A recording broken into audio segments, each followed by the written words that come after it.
was a lot hotter than I was expecting. Today I'm going to be running through some tips for online classes. Obviously with COVID and all of that that's going on, classes have been moved online, and I thought it might be helpful if I could give you guys some tips that I personally use. I don't want to have like, yo, here's like 10 tips to, you know, get A's, because I feel like everybody works different, everybody has a different way of studying and all that kind of stuff. So I'm going to start off with like the starting of your day. One of my tips is to actually stick to a schedule. So obviously with like online classes and everything, you don't have to actually go in and you don't have to attend a lecture, which means you don't have to wake up at like 5 a.m. or 6 a.m. or whatever time you would normally wake up for your class. But this does become a problem because now you're like, I'm just gonna snooze my alarm, and then you snooze your alarm and snooze your alarm until eventually it's 12 p.m. Usually, if COVID was not a thing, you would have a certain lecture at a certain time. So what I like to do is I like to stick to the schedule I would have had if lectures were in person. So this means that if I have a 7:30 class, I wake up and make sure that I'm ready to do that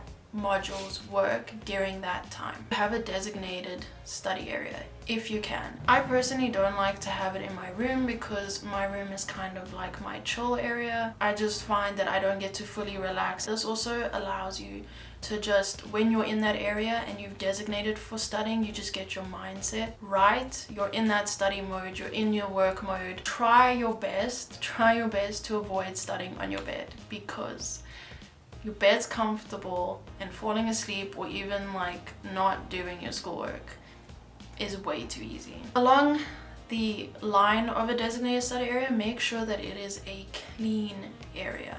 So tidy up any cutlery that's lying around, any pens, like you could get a jar where you can put all of your pens in, where it's in one place, it's neat, it's together, it's not lying all over your desk. Have a clean workspace. A lot of this, I know for me, mentally helps me to get into the right mindset.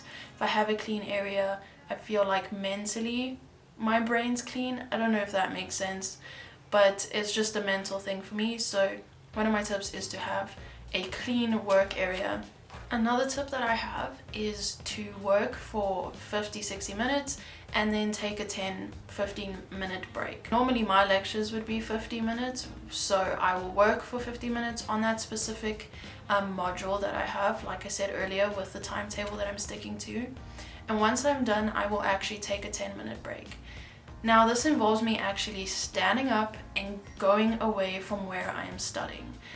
Going on your phone is a big mistake. For me especially, because I will go either on Instagram or TikTok, and then an hour later I haven't gotten back to my work, and the whole day is just kind of messed up. I'm now no longer following my schedule, and it's just a bit of a mess. Hydrate, hydrate, hydrate. Water is good for you, apparently. Make sure that you stay hydrated and not just on coffee. Talking to you, Monique.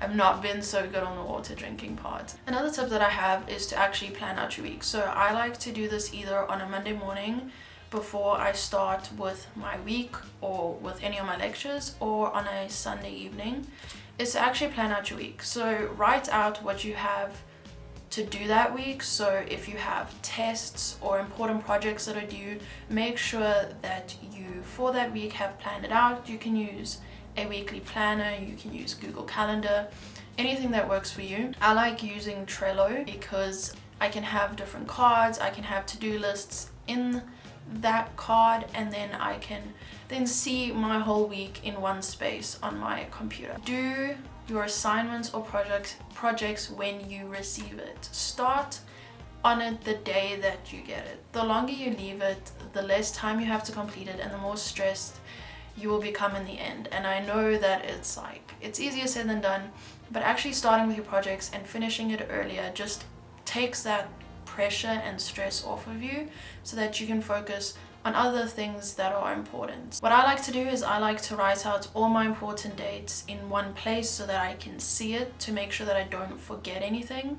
So in an Excel spreadsheet, I've just put all the important dates of tests, exams, assignments, all the information that I have gotten thus far. I put in that spreadsheet and I print it out and I put it somewhere where I can see it, especially because it is online classes. You don't have a lecturer reminding you. You might have a few emails here and there, but you don't want to last minute try and finish an assignment. So this is just to help me make sure that I keep on track with everything that is due. Another thing is actually, I know it's like a weird thing, but make your bed. Clean your room, make your bed. It just starts off your day well. Again, for me, it's just a mental thing where if I have a made bed and I have a clean room, I'm already starting something where it's neat.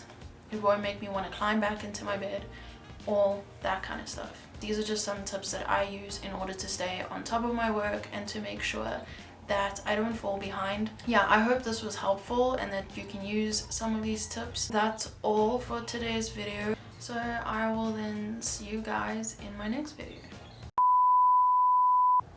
Okay. Bye. It is currently a Saturday. I woke up way too early.